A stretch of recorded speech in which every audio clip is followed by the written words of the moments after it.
하나님 말씀. 오늘은 출애굽기 26장 15절부터 보시겠습니다. 26장 15절입니다. 너는 조각목으로 성막을 위하여 널판을 만들어 세우되 각 판의 길이는 10규빗, 너비는 1규빗 반으로 하고 각 판에 두 촉씩 내어 서로 연결하게 하되 너는 성막 널판을 다 그와 같이 하라. 너는 성막을 위하여 널판을 만들되 남쪽을 위하여 널판 20개를 만들고 20널판 아래에 은 받침 40개를 만들지니 이쪽 널판 아래에도 그 두 촉을 위하여 두 받침을 만들고 저쪽 널판 아래에도 그 두 촉을 위하여 두 받침을 만들지며 성막 곧 다른 쪽 곧 그 북쪽을 위하여도 널판 20개로 하고 은 받침 40개를 이쪽 널판 아래에도 두 받침 저쪽 널판 아래에도 두 받침으로 하며 성막 뒤 곧 그 서쪽을 위하여는 널판 6개를 만들고 성막 뒤 모퉁이 쪽을 위하여는 널판 2개를 만들되 아래에서부터 위까지 각기 2겹 두께로 하여 윗꼬리에 이르게 하고 두 모퉁이 이쪽을 다 그리하며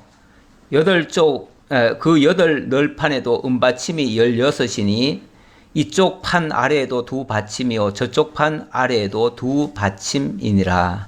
아멘. 25절까지 봉독해 드렸습니다. 지금 우리가 규례를 지금 배우고 있는 중입니다. 규례의 내용 가운데 성막과 제사장과 제물이 있는데 그 중에 지금 성막을 배우고 있는 거죠. 그런데 이 성막의 내용이 상당히 길게 소개되고 있습니다. 그만큼 중요한 의미가 담겨져 있어서 그렇다라고 볼 수 있는데요.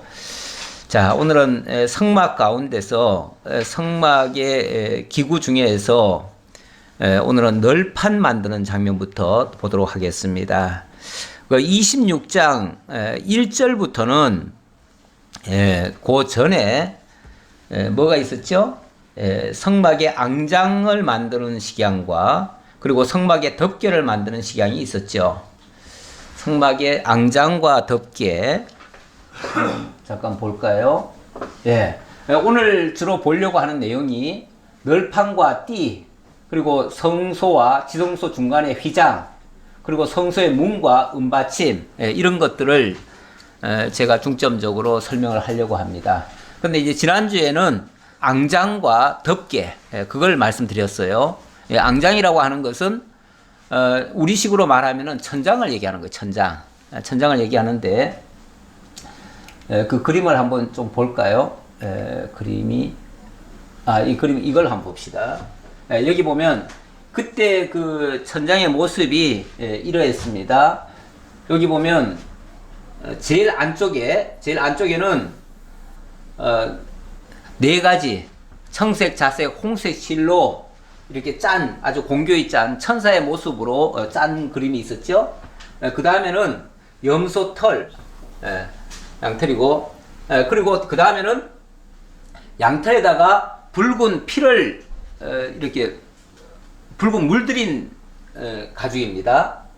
그리고 그 다음에는 해달의 가죽, 마지막 해달의 가죽, 이런 것들이 이 안쪽으로 들어가면은 화려하고 바깥으로 가면은 이제 좀 어둡고 뭐 사실은 좀 칙칙해 보여요. 그런데 이게 어찌 보면 그리스도의 그 인성을 나타낼 수 있고요. 안으로 들어갈수록 화려합니다.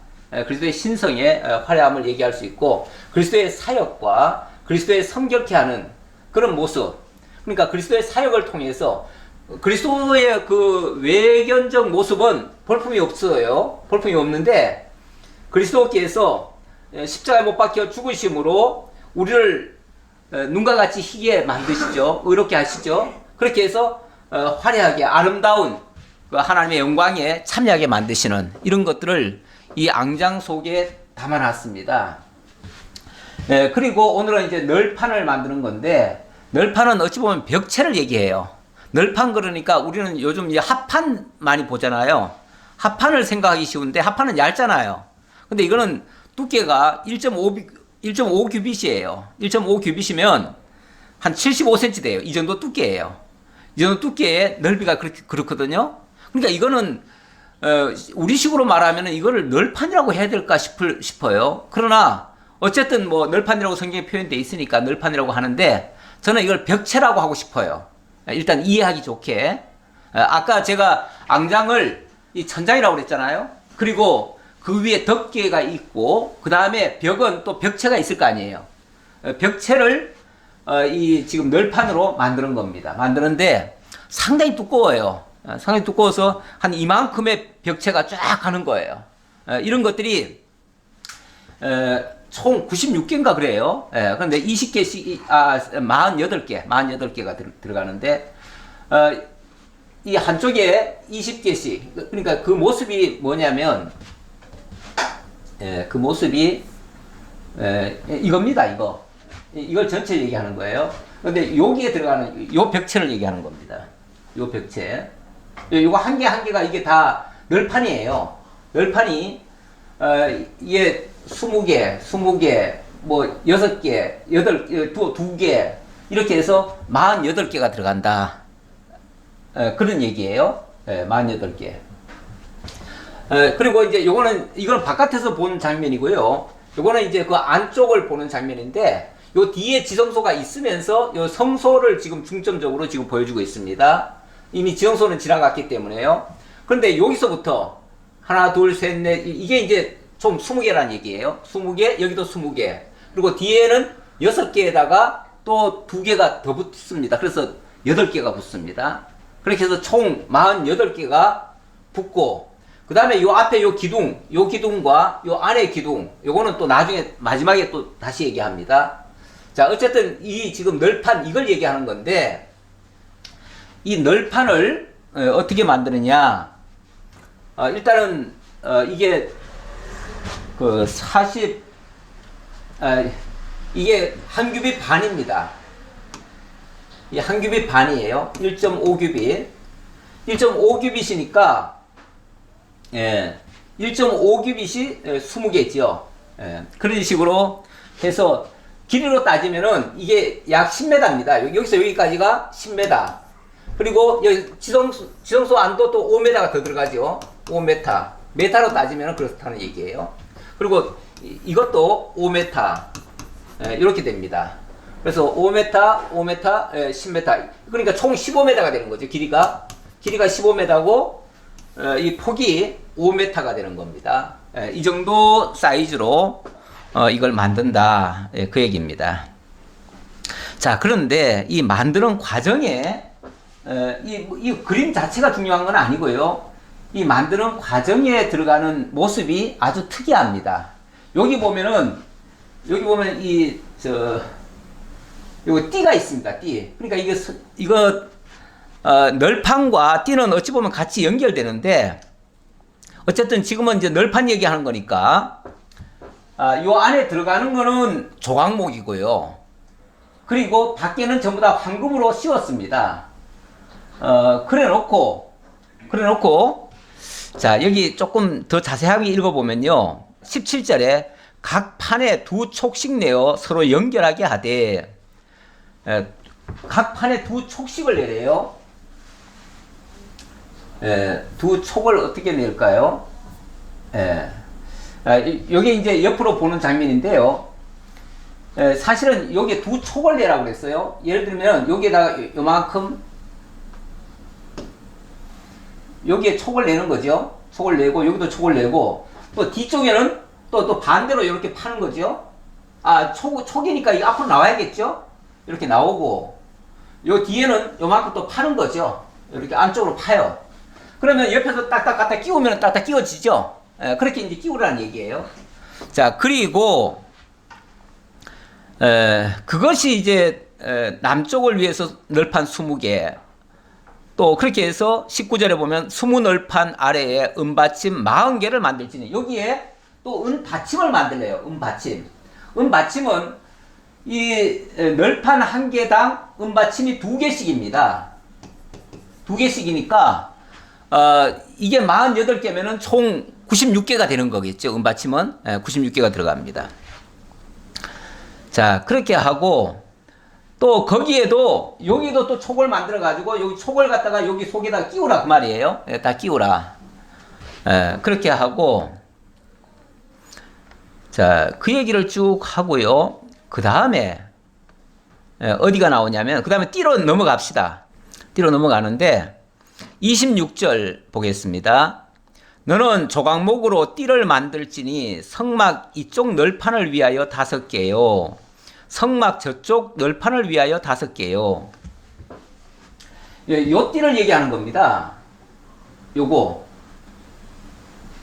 띠가 쉽게 말하면 하나, 둘, 셋, 넷, 5개. 요 띠를 얘기하는 거예요. 이 바. 영어로 바죠. 이 띠를 얘기하는 거예요. 근데 이 5개를 만드는데 4개는 바깥에서 보이고 1개는 속에 들어가 있어요. 속에 들어가서 보이질 않아요. 그래서 속에 어떻게 들어가느냐 하면 이렇게 구멍을 뚫어요. 그러니까 전부 다 구멍을 다 뚫은 거죠. 뚫어가지고 하나의 띠로 쭉 갖다 꼽는 거예요. 그러면은 움직이겠어요? 안 움직이겠어요? 안 움직이죠? 하나의 띠로 전부 다 연결을 해줘라. 이게 이제 뺑 돌아가면서 전부 다 이게 하나의 띠로 다 연결돼요. 그럼 일단은 전혀 흔들리지 않죠? 흔들리지 않게 해놓고, 그 다음에 이거는 바깥을 또 둘러주는 거예요. 바깥을 4개로 둘러주는 거예요. 그리고 이 밑에는 은받침으로 해서 또 다 끼워주고요.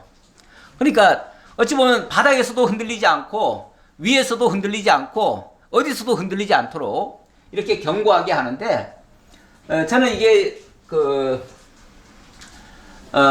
여기서의 중요한 의미들이 좀 몇 가지가 나옵니다. 물론 다 중요해요. 다 중요한데 제가 여기 지금 이걸 적어놨어요.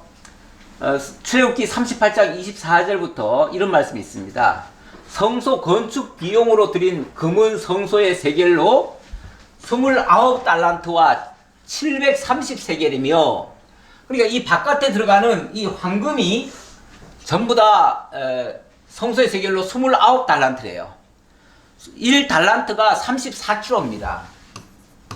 1달란트가 34kg이면 29달란트, 약 30달란트면은 3, 3은 9, 3, 4, 12, 1000kg죠, 1000kg.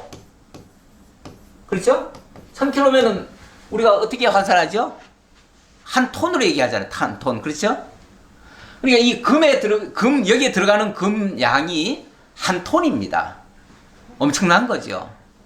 이거 뭐 지금 돈으로 따지면은 뭐 엄청나죠. 한 1000억대는 될 거예요. 지금 돈으로 따지면은. 그래도 될 것이고, 그 다음에 그러니까 여기 밖에 들어가는 요 황금이 그렇다는 얘기고, 그 다음에 25절 계수된 회중이 드린 은은 성소의 세겔로 100달란트와 1775세겔이니, 여기 100달란트 1775세겔. 여기 어디서 나온 은이냐면, 계수된 자가 20세 이상으로 60만 3,550명인 즉 성소의 세겔로 각 사람에게 은 한 배가 곧 반세겔이라. 이게 뭐냐면 생명의 속전입니다. 속전.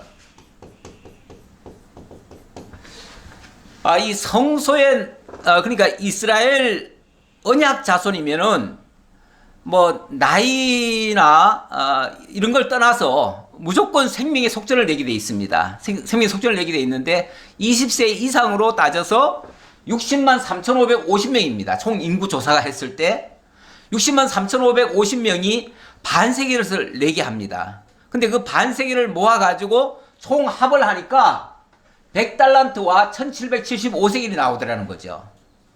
그걸 가지고 어디에 쓰느냐 하면은 이 받침을 써요. 받침. 은받침에 들어가는 거예요, 이게.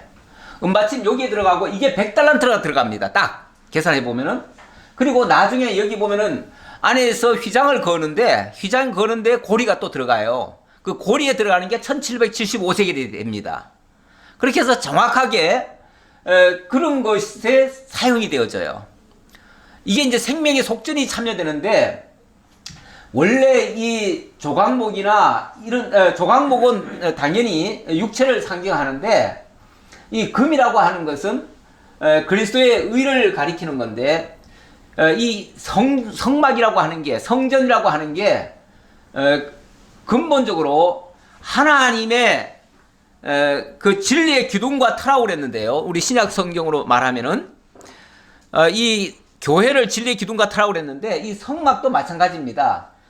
결국 그리스도의 희생 바탕 위에 세워지는 겁니다. 그래서 이 성막 전체가 결국 그리스도의 희생과 굉장히 관련 있는 내용이 되고 그 바탕 위에 이 성막이 세워지는데 거기에 우리 성도들도 참여한다 그 얘기예요. 성도들도 참여한다. 성도들 어떻게 참여하는가? 어찌 보면 이 받침으로 사용되는 거죠. 근데 받침은 언뜻 보면은 잘 안 보이잖아요. 그렇죠? 언뜻 보면은 은받침이 보이는 게 아니라 거의 황금만 보일 거 아니에요. 그런데 실제로는 그 받침을 지탱하는 것이 또 은받침이니까 그걸로 사용하는 것이 또 의미가 있다 그 말이죠. 그래서 기둥 받침까지 포함해 가지고 모두 100개를 부어 만들었으니 각 받침마다 한 달란트씩 모두 100달란트요. 예, 아까 총 이 받침이 100개가 들어갑니다. 저 앞에 그 문 기둥까지 포함해서 기둥에도 받침이 또 들어가거든요. 그것까지 포함해서 총 100개가 들어가는데 한 달란트씩 만들래요. 한 달란트면은 아까 그랬죠. 한 달란트가 얼마라고요? 34kg. 34kg씩을 부어가지고 받침을 하나씩 만들래요. 그러니까 이거 기둥 하나에 받침 2개가 들어가니까 그러면 2달란트씩 들어갈 거 아니겠어요? 엄청나게 무거운 거죠. 황금 2달란트씩 이렇게 해가지고 그걸 서로 이 2달란트 하는 거는 사실은 이것과 이것이 2달란트로 이렇게 연결이 또 되도록 하는 것 같아요. 예. 그렇게 해서 왜 서로 이렇게 어긋나게 하면은 그게 같이 이어지잖아요. 예. 잇기 위해서 그렇게 하는 것 같은데 그렇게 하고 1775세겔 남는 거는 어디에 쓰는가? 이건 기둥 갈고리 만드는데 또 쓴다는 거죠. 그리고 기둥 머리. 이 널판에는 머리가 없는데 앞에 기둥에는 머리가 있습니다. 그 머리에 들어가는 은이 있는데 그 은에 이걸 사용한다 그 말이죠. 네. 이렇게 해서 이 은이라고 하는 거는 결국은 성도들의 생명의 속전이니까 성도들의 생명도 이 성막에 같이 참여한다. 이런 의미가 담겨져 있다는 얘기예요. 자, 그렇게 보시고 그리고 이제 제가 아까 이 하나의 띠로 이 간통을 한다고 그랬잖아요. 예. 이 간통한다는 의미가 또 저는 굉장히 중요하다고 봅니다. 이게 제각각이면은요 다 흐트러져 버려요. 흐트러지는데 하나의 띠로 쭉 연결하면은 절대 흔들리지 않습니다. 이 하나의 띠를 신약 성경에서는 사도 바울이 뭐라고 해석을 해놨냐면은 에베소에서 그렇게 얘기를 하고 있습니다.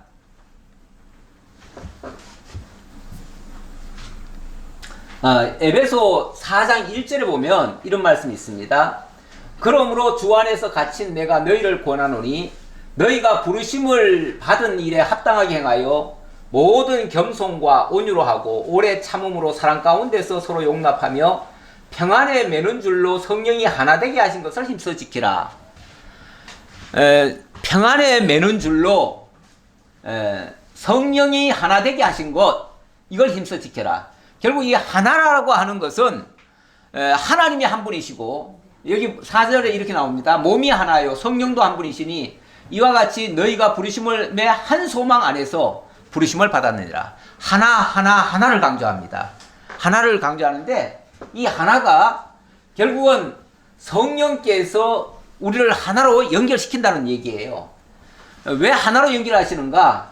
몸이 하나고 성령도 한 분이시고 하나님도 한 분이시고 우리도 한 소망을 가졌기 때문에 하나의 소망을 갖게 하려고 이 하나로 연결한다 그 말이죠. 이걸 또 다른 성경에서는 진리의 띠라고도 얘기를 합니다. 진리의 띠. 우리가 진리로 하나 되게 해서 교회를 하나로 연결시켜주는 그런 의미가 이 하나 속에 담겨 있다는 거죠. 그런데 이게 속으로 들어가니까 겉에서는 잘 안 보여요. 그렇죠? 겉으로는 잘 안 보이는데 그러나 속으로 성령께서 연결을 해서 우리 각 사람을 다 연결해 가지고 하나로 만들고 그리고 겉에다가 또 띠를 4개를 더 다는 거죠. 띠가 4개가 더 들어가지 않습니까? 예. 이렇게 띠가 하나, 둘, 셋, 넷 겉에 4개가 더 하는데 이 띠라고 하는 게 또 에베소에 보면 또 그런 말씀도 있어요. 우리를 구원의 투구와 또 뭐 진리의 검과 뭐 몇 가지 있죠. 그런 걸로 우리를 다 하나로 연결한다는 거예요. 예. 우리 하나님께서 우리로 하여금 그런 걸로 다 무장을 하게 해서 교회가 흔들림 없는 요동치지 않는 그런 교회로 만들어 가신다. 그런 의미를 신약적으로 그렇게 해석을 해준 겁니다. 그러니까 구약에서는 왜 이렇게 했을까만 이제 우리가 의문을 가지고 있었는데 신약에서 그렇게 설명을 해주는 겁니다. 그래서 우리는 이런 것들이 성령께서 우리를 하나 되게 하시고 이렇게 구원의 투구와 전신갑주를 통해서 우리를 이렇게 묶어주시는구나. 요동치지 않게 하시는구나. 이게 저 복음의 전신갑주예요. 일종의 그 전신갑주. 전신갑주라는 게 모든 걸 다 두르는 거 아니에요? 온 몸을 다 두르는 거 아니에요? 머리부터 발끝까지 다 우리를 묶어줘서 흔들리지 않도록 그렇게 만들어주는 역할, 그런 것들이 이 성막 속에 담겨져 있다는 얘기예요. 자, 그 다음 27절요? 마저 읽고 가죠. 성막 저쪽 널판을 위하여 5개요. 성막 뒤쪽 서쪽 널판을 위하여 5개며 널판 가운데 있는 중간 띠는 이 끝에서 저 끝에 미치게 하고, 이게 하나로 연결하라는 얘기예요. 그 널판들을 금으로 싸고 그 널판들의 띠를 꿰 금고리를 만들고 그 띠를 금으로 싸라. 너는 산에서 보인 식양대로 성막을 세울지니라. 이게 하나님께서 다 보여주신 모습이에요. 하나님께서 모세에게 이런 그림을 다 그려주신 거예요. 그래가지고 너 이렇게 만들어라 해가서 그거를 다 기록을 해가지고 와가지고 그대로 이제 실행에 옮기는 거죠. 자, 31절. 31절은 31절에서 33절까지는 휘장을 만드는데, 이 휘장은 어디 장면이냐면 이게 휘장입니다. 휘장인데 여기 그림에서 보면 바로 요걸 얘기하는 거예요. 요거. 요 뒤에 있죠, 요거. 요 휘장을 얘기하는 겁니다. 일종의 이제 커튼이죠. 커튼인데 요 뒤에는 지성소가 있고요. 여기는 이제 성소입니다. 그러니까 성소와 지성소 사이에 이런 중간에 휘장이 가로놓여 있는 거죠. 그 휘장을 이렇게 만들려고 합니다. 31절. 너는 청색, 자색, 홍색 실과 가늘게 꼰 배실로 짜서 휘장을 만들고 그 위에 그릇들을 정교하게 수놓아서 금 갈고리를 네 기둥 위에 늘어뜨리되 그 네 기둥을 조각목으로 만들고, 자, 여기에 기둥이 나옵니다. 기둥이 이제 하나, 둘, 셋, 넷, 요 기둥이 있죠? 예. 요게 이제 중간에 있는 네 기둥을 만들라는 얘기고, 그 중간에 네 기둥에 여기다가 이제 금고리를 만들어가지고 금고리로 연결하는 거예요. 예. 자, 그렇게, 하라는 얘기고요. 그 다음에, 싸서 네 은받침 위에 둘치며, 여기 또 받침은 또 은받침이라네요, 요거. 요 받침은 은받침. 둘치며 그 휘장을 갈고리 아래에 늘어뜨린 후에 증거궤를 그 휘장 안에 들여놓으라. 그 휘장이 너희를 위하여 성소와 지성소를 구분하리라. 자, 요렇게 해서 다 걸어놓고 요 안에다가 뭘 놓으라고요? 요 안에다가 쉽게 말하면 법궤를 놓으라는 거예요. 법궤, 또 여기는 뭐라고 얘기했나요? 증거궤, 증거궤라고 얘기했죠. 같은 말이에요. 증거궤.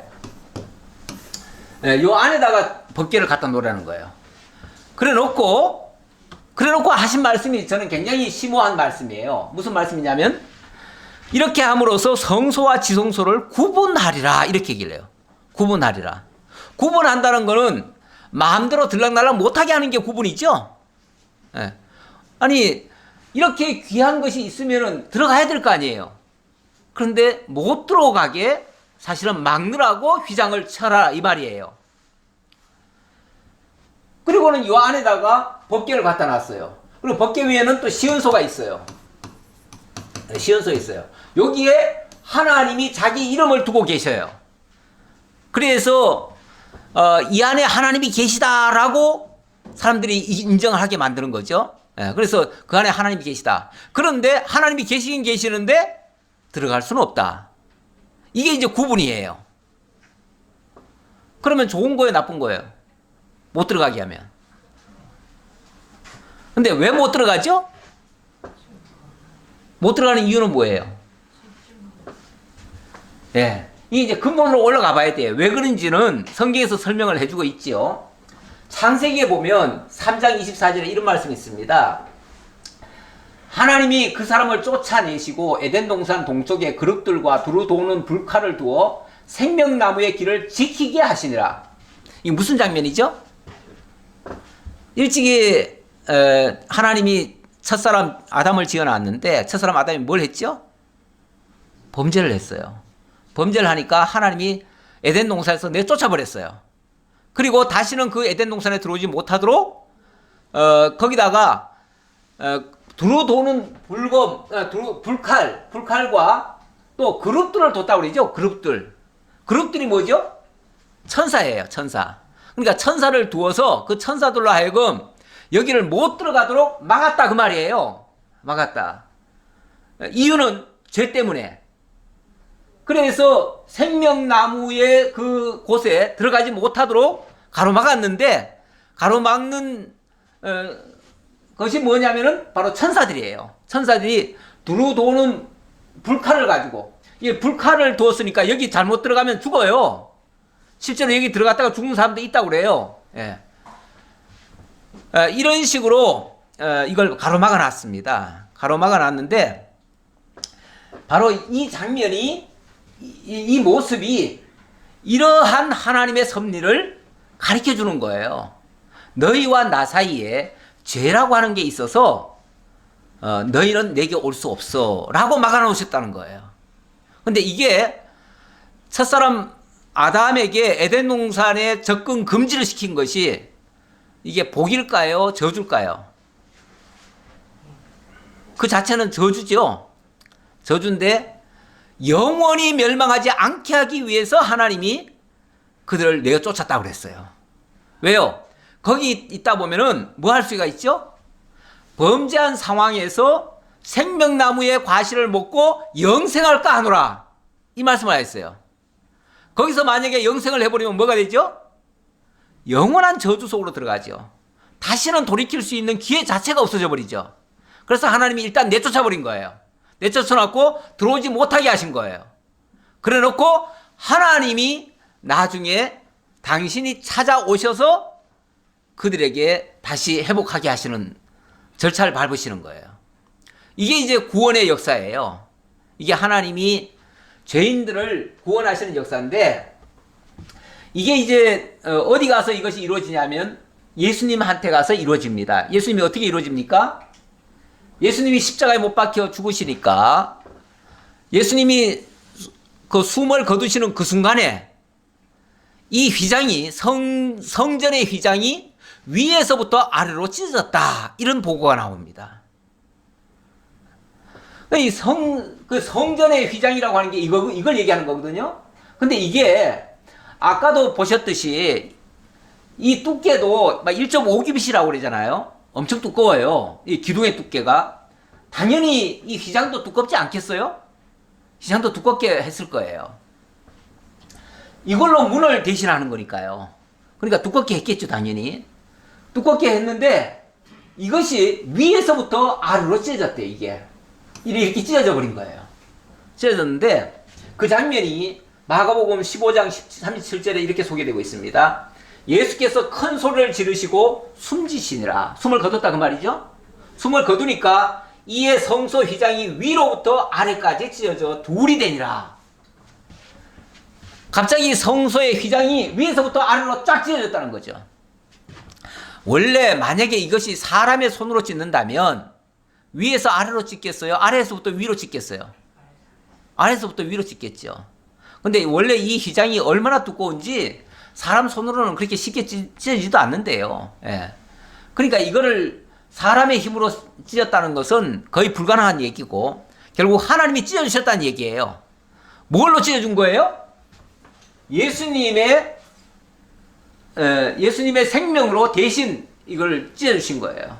예. 예수님이 결국 당신이 죽어주심으로 하나님과 우리 사이에 가로막힌 죄의 담을 헐어버리신 거예요.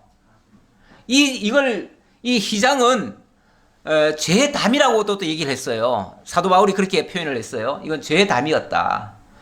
그래서 제가 오늘 묵상한 장면이 바로 그 장면인데요. 제가 오늘 그 에베소 2장 14절의 말씀을 제가 묵상을 했습니다. 거기 보면 그는 우리의 화평이신지라 둘로 하나를 만드사 원수된 것 곧 중간에 막힌 담을 자기 육체로 허시고 이렇게 얘기합니다. 중간에 가로막힌 이 담을 휘장을 지금 담이라고 얘기했어요. 담. 이게 죄의 담입니다. 이 죄의 담을 자기 육체로 헐어버렸다는 거죠. 그렇게 함으로써 법조문으로 된 계명의 율법을 폐하셨으니 이는 이 둘로 자기 안에서 한 세 사람을 지어 화평하게 하시고 또 십자가로 이 둘을 한 몸으로 하나님과 화목하게 하려 하심이라. 그래서 당신의 십자가로 결국은 하나님과 우리 사이에 이 죄담을 허심으로써 하나님과 우리를 화평하게 만들었다. 그렇게 해서 원수된 것을 십자가로 소멸하시고 원수된 것. 이 죄담이니까 하나님과 우리가 원수였잖아요. 근데 그 원수되었던 것을 십자가로 완전히 없애버렸다. 그 경계선을 무너뜨려버렸다 그 말이죠. 그래서 더 이상 하나님과 우리 사이가 원수 관계가 아니라 아버지와 아들 관계로 바꾸셨다. 그 얘기죠. 그렇기 때문에 나중에 이렇게 얘기합니다. 18절에 보면 이는 그로 말미암아 우리 둘이 한 성령 안에서 아버지께 나아감을 얻게 하려 하심이라. 우리 둘이, 그러니까 다시 말하면 여기 우리 둘은 이방인과 유대인, 이스라엘과 이방인까지 포함해서 우리 둘이라고 얘기했습니다. 그러니까 과거에는 하나님이 이스라엘 백성만을 위해서 역사하셨다고 생각했잖아요. 그런데 우리들까지도 거기에 포함이 됐다. 이방인들까지도. 그래서 이렇게 얘기를 합니다. 그러므로 이제부터 너희는 외인도 아니요 나그네도 아니요 오직 성도들과 동일한 시민이요 하나님의 권속이라. 그래서 이제 이방인들도 더 이상 저 이스라엘 성도들과 다를 바 없는 똑같은 하나님의 자녀가 되고 하나님의 유업을 이을 자들이 되었다. 그래서 더 이상 우리는 외인도 아니고 나그네도 아니다. 하나님의 아들이다. 당당하게. 하나님의 성도다. 이렇게 말할 수 있게 됐다고 말이죠. 그것이 이 휘장이 찢어짐으로 말미암아 가능했는데 이게 어찌 보면 두루두루는 천사들의 모습이에요. 천사들이 하나님과 우리 사이를 이렇게 가로막고 있다가 하나님 예수 그리스도의 십자가로 말미암아 우리를 하나 되게 만들었다. 그걸 가르쳐주기 위해서 이런 모습을 그림으로 그려놓게 만든 거예요. 예. 자, 그 다음 쭉 넘어가고요. 34절입니까? 예, 34절부터는 지금까지 소개했던 그 모든 그 성구들을 이제 정돈을 하라는 거예요. 정돈을 해서 지금까지는 각계로 만든 거 아니겠어요? 각계로 만든 거를 이제는 이제 조립을 하라는 거죠. 조립을 해서 성막을 완성을 하라 그 말이죠. 그래서 성구들을 설치하고 휘장문을 위해서 기둥과 받침을 만들려고 하는 장면인데요. 자, 34절 보겠습니다. 너는 지성소에 있는 증거궤 위에 속죄소를 두고 그 휘장 바깥 북쪽에 상을 놓고 남쪽에 등잔대를 놓아 상과 마주하게 할지며 청색, 자색, 홍색 실과 가늘게 꼰 배실로 수노와 짜서 성막문을 위하여 휘장을 만들고. 자, 이제 그 다음 장면을 보면요.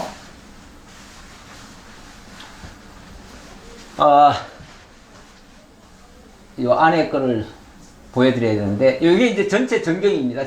전경 모습이고, 예, 요 장면이죠, 요 장면인데, 요 안에다가 이런 식으로 이렇게 다 조립해서 하고, 요 안에다가 이런 것들을 다 설치하라 그 말이죠. 지금까지 만들라고 했던 거, 떡상, 이건 이제 떡상이고, 금촛대고, 이건 분향단이고, 이런 것들을 이제 다 설치하라 그 얘기죠. 만들고, 그 다음에 36절, 청색, 자색, 홍색실과 가늘게 꼰 배실로 수놓아 짜서 성막문을 위하여 휘장을 만들고. 성막문 위하여. 요 얘기입니다. 요 장면. 여기에도 앞에도 또 이게 휘장이 또 들어가죠. 휘장 들어가는데 이거는 가운데 휘장이 아니라, 가로막는 휘장이 아니라, 이건 들어오는 문의 휘장이에요. 들어오는 문의 휘장인데, 이 문의 휘장도 어찌 보면 만드는 방식은 비슷해요. 거의 같아요. 같은데, 요걸 위해서 여기에 기둥을 하나, 둘, 셋, 넷, 5개. 기둥 5개에다가 요 휘장을 만들어서 요거는 문으로 사용하라는 거죠. 이걸 그래서 먼저 성경에는 휘장이라고 하지 않고 이걸 문장이라고 했습니다. 문장. 문으로 사용하는 장이다 그 말이죠. 요거는 휘장. 그래서 저는 먼저 성경이 설명을 더 잘한 것 같아요. 예를 들면 이 지붕도 이제 앙장이라고 그랬거든요. 앙장. 지붕은 앙장, 가운데 거는 휘장, 앞에는 문장. 이렇게 하면은 구분이 더 확실한데, 이번에는 앙장도 휘장이라고 얘기를 했고, 여기도 휘장이라고 얘기하고, 여기도 휘장이라고 하니까 이게 헷갈려요. 그리고 의미가 똑같은 걸로 이해될 수가 있어요. 그런데 의미는 분명히 다르거든요. 문이라고 하는 것은 나중에 보면은 이게 물론 그 양의 문이라고 하는 건 이 앞에 있는 문이 가리키는 건데, 이제 예를 들어서 양의 문이라고 한다면은, 양의 문이면은 양들이 들어올 수 있는 문이잖아요. 양들이 들어올 수 있는 문인데, 그 문이 예수님이 뭐라 그랬습니까? 내가 양의 뭐다? 나는 양의 문이다 이렇게 얘기하시잖아요. 양의 문. 양의 문이라고 하는 말은 양들이 들어올 수 있도록 내가 문이다 그 말이에요. 그러니까 나를 통해서 들어가라 그 말이죠. 너희는 나를 통해서 들어갈 수 있다. 어디를요? 성소도 들어갈 수 있고 휘장도 들어갈 수 있다. 지성소까지도 들어갈 수 있다. 그래서 히브리서에서 보면은 이런 말씀이 있습니다. 히브리서 9장 7절에 보면 그 둘째 장막 안에 들어가는 거는 1년에 한 차례 지성소에 대제사장이 한 번 들어갈 수 있습니다. 그런데 거기를 예수님이 직접 들어가셨다는 거예요. 내가 대제사장으로 들어간다. 그걸 가리키고요. 그래서 이렇게 얘기를 합니다. 거기 보면 히브리서 9장 7절 한번 좀 볼까요? 성경 보면서 얘기해야 될 것 같으네요. 히브리서 9장 7절 그냥 11절부터 읽을까요? 11절부터 그리스도께서는 장래 좋은 일에 대제사장으로 오사 손으로 짓지 아니한 것 곧 이 창조에 속하지 아니한 더 크고 온전한 장막으로 말미암아 염소와 송아지의 피로 하지 아니하고 오직 자기의 피로 영원한 속죄를 이루사 단번에 성소에 들어가셨느니라. 당신이 먼저 들어가셨어요. 이쪽으로 대제사장의 자격으로 염소와 송아지의 피가 아닌 당신 피로 직접 들어가셨다는 거예요. 직접 들어가시고 그 다음에 10장 19절 히브리서입니다. 히브리서 10장 19절 거기 보면 이렇게 나옵니다. 그러므로 형제들아 우리가 예수의 피를 힘입어 성소에 들어갈 담력을 얻었나니. 자, 원래는 우리는 못 들어가잖아요. 여기에 얼씬도 못 하잖아요. 그런데 예수가 당신 피로 들어가셨기 때문에 우리는 그의 발자취를 따라서 그의 피를 가지고, 그러니까 우리 피로는 못 들어가는데, 우리는 죄인의 피로서 못 들어가는데 예수 피를 가지고 예수가 가신 그 길을 갈 수 있다. 예수님이 그런 말씀도 하셨잖아요. 내가 곧 길이요 진리요 생명이라 나를 통하지 않고는 아버지께로 갈 자가 없다. 이런 말씀하셨는데 여기 그런 의미를 얘기하는 거예요. 그러면서 우리도 예수의 피를 힘입어 성소에 들어갈 담력을 얻었다. 그 자격을 갖췄다 그 말이에요. 우리도 그런 힘을 이제 얻었다. 그 길은 우리를 위하여 휘장 가운데로 열어놓으신 새로운 살 길이요.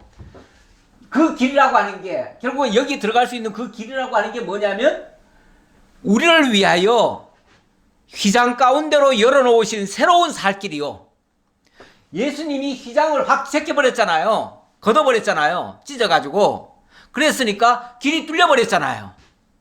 문이 닫혀 있을 때는 침범하면 걸리지만 문이 열려 있으면요. 그건 들어오라는 거잖아요. 그러니까 마음껏 들어갈 수 있다 그 말이에요. 그래서 예수의 피를 가지고 이제는 우리도 들어갈 수 있었다. 그러면서 그게 우리에게는 새로운 살 길이요. 휘장은 곧 그의 육체니라. 이 휘장은 곧 그의 육체다. 예수 그리스도의 육체다. 그래서 예수 그리스도의 육체가 거기서 당신이 찢어짐으로 말미암아 우리가 그 가운데로 들어가게 됐다. 예, 그 얘기입니다. 그래서 예수님이 이렇게 선언하신 거죠. 요한복음 14장 6절에서 내가 곧 길이요 진리요 생명이니 나로 말미암지 않고는 아버지께로 올 자가 없느니라. 결국 나를 통해서 아버지께로 갈 수 있다. 그래서 내가 유일한 길이 되었다. 이제 그런 얘기죠. 자, 이런 것들을 설명하기 위해서 문을 지금 얘기하셨는데, 자, 지금은 문 얘기하는 겁니다. 아까는 휘장 얘기했고, 지금 요 문을 얘기했는데, 이건 결국은 예수님이 양의 문이 되신다는 얘기예요. 너희들의 내가 문이 되어줄게. 너희를 영접하는 문이 되어줄게. 너희가 오면 내가 이 문 활짝 열어놓을게. 그 말이죠. 그래서 양들이 들어갈 수 있는 문. 그래서 이걸 양의 문이라고 그러고, 예수님이 또 실제로도 내가 곧 양의 문이다. 양의 목자다. 이런 표현을 하셨죠. 그러니까 목자라고 하는 거는 양들은 오라고 해도요. 양은 말 안 들어요. 원래가. 잘 안 들어요. 그래가지고 지멋대로 가려고 하거든요. 근데 이제 목자가 인도를 해서 이쪽으로 가는 거야 하고서 이끌어준다는 얘기죠. 그래서 당신이 직접 문도 되시지만 또 목자가 되셔서 올바른 문으로 들어갈 수 있도록 이렇게 이끌어 주신다. 이제 그런 차원이에요. 자, 그렇게 말씀을 하시기 위해서 그래서 지금 이 문을 만들라는 겁니다.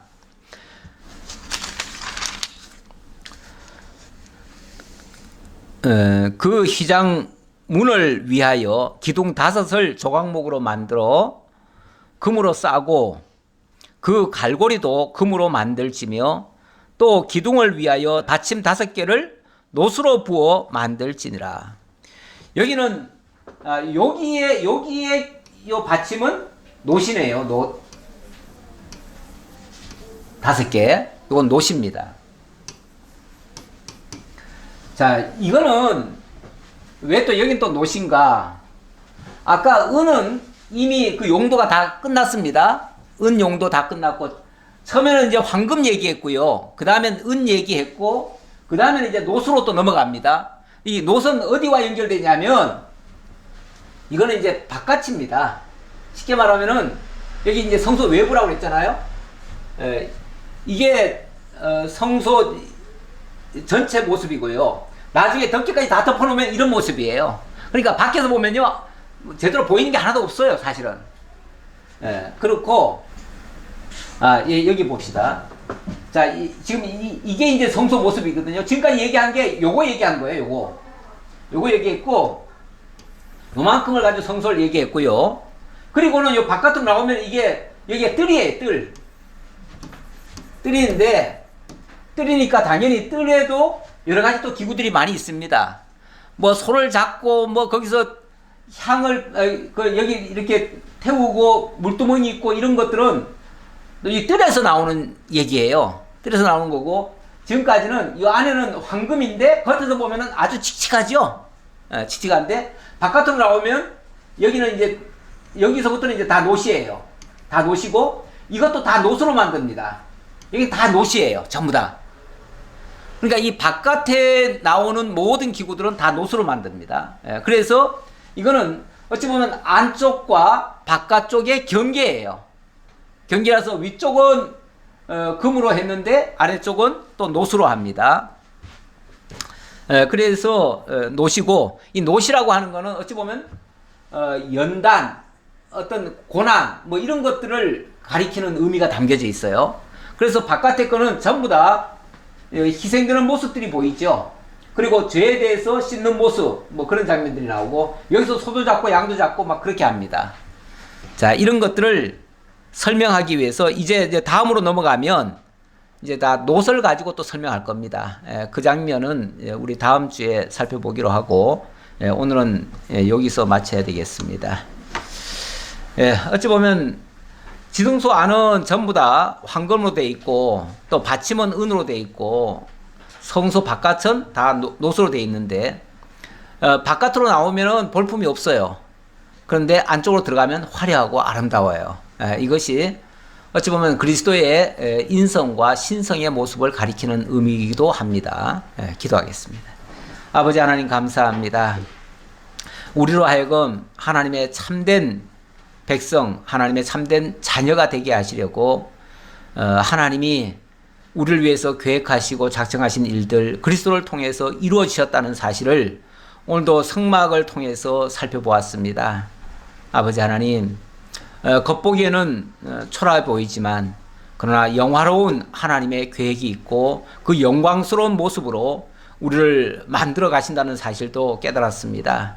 그 영화롭고 또 아름다운 일에 우리를 참여시키기 위하여 이 땅에서는 많은 연단도 또 필요한 줄 압니다. 그런 것들을 통해서 하나님을 더욱더 바르게 깨달아 알게 하시고 하나님의 거룩한 사역에도 참여하게 하시는 것을 저희들 또한 깨닫습니다. 그래서 하나님이 주시는 모든 일에 대하여 우리가 감사하고 하나님 영광 돌리는 그러한 삶으로 살아가게 하옵소서. 모든 걸 감사드렸고 예수님 이름으로 기도하옵나이다. 아멘.